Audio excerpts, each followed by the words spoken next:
प्रतिवर्ष परि चलित वर्ष मध्य पढ़ुआ हेबे श्रीजू माने एथिपाई चलचंचल हेलाणी मामुघर अर्थात नियाली माधव जीव पीठ।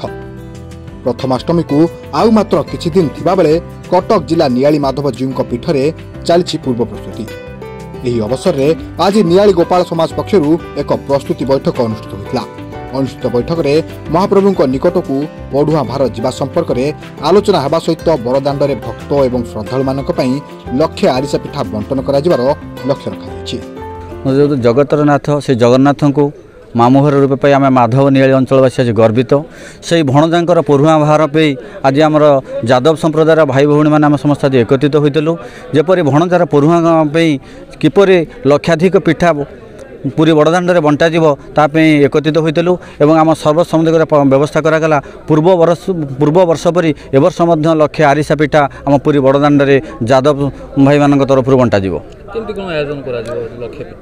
लक्षे पिठा जो ये आमर आखपाख सब यादव भाई ये जगतसिंहपुर हूँ खोर्धा हूँ कटक हूँ सब प्रकार आम गोपाल भाई माने समस्ते आज जगन्नाथ सांगे जोड़ी हमें आवेग और अनुग से समस्ते सेमानंकर आर्थिक सहयोग करुँच प्रत्येक घर पिठार आनिबार व्यवस्था करा जायछि। पिठा आसी मंदिर कमिटी स्टॉक रखा एवं ता परदिन पुरी रे बंटा जावाई आम एक परिचालना कमिटी कलु एवं बहु युवक बंधु एथार आमको सहयोग कले एवं किपरि पिठा प्रोग्राम को आहरी सरस सुंदर करा श्रृंखलित कर भक्तों बंटा से विषय आलोचना करागला। अनन्य परंपरा जीवाई पूरी पढ़ुआ करने ठाकुर को आम प्रस्तुति आरंभ कर सारूँ। गत वर्ष गतकाली थिला प्रथमाष्टमी बड़ बैठक। आज यादव महासभा तरफ जो पिठा बंटन करा जाए बड़दाण्ड रे तापी आज प्रस्तुति बैठक अच्छी।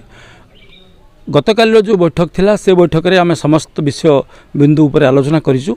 केमती इठू केते समय बाहरबू कौटी पहुँचबू एवं कौन कौन आम धरिकी जीवू ए समस्त विषय गतकाली आरंभ होता सरी से पर्याय प्रथम पर्याय पर आज द्वितीय पर्याय बैठक। ए द्वितीय पर्याय आज केमती जो बड़दाण्ड रे लक्षे पिठा गौड़ मान पाखु बा यादव मान पाखु बंटा हुए से विषय आज आलोचना चलती। आम ए वर्ष भी निष्पत्ति नौचु नियाली अंचल समस्त गोपाल भाई माने 1 लक्ष पिठा बड़दाण्ड किपरि बांटिबे तार प्रस्तुति आज संपूर्ण भाव में आम प्रस्तुत होइके अछु। नियाली काजल कांत साहू का रिपोर्ट टुडे।